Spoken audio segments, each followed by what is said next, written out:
Сәлеметсіздер ме ұстаздар? Интерактивті тақтада осындай ойынды қалай жасау керектігі сізге қызық па? Бұл ойынды educaplay.com сайтымен жасаймыз.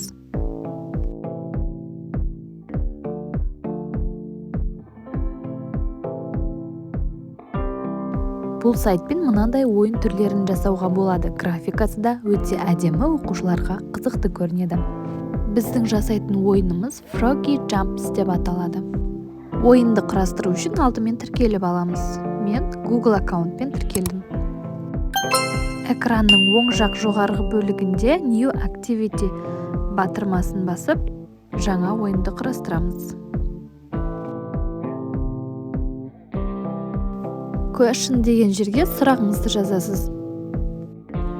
Сұрақтың 3 вариантын жазасыз. Дұрыс жауапты птичка арқылы галочканы қойып дұрыс жауапты белгілеп кетесіз.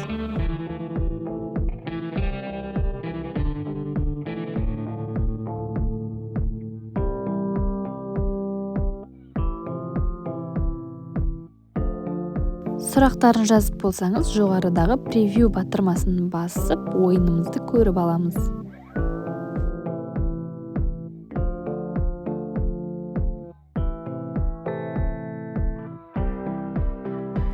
Бақа дұрыс жауап жазылған жапырақтардың бетіне секіру арқылы судың арғы бетіне өту керек болады.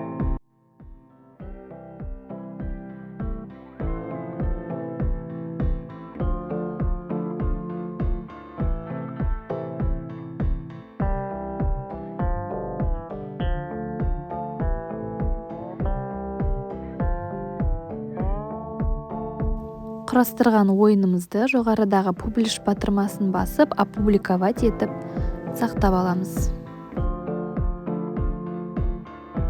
Сосын сайтқа жасаған логиніңіз арқылы кірген кезде My Activities деген жерде жасаған ойындарыңыз тұрады.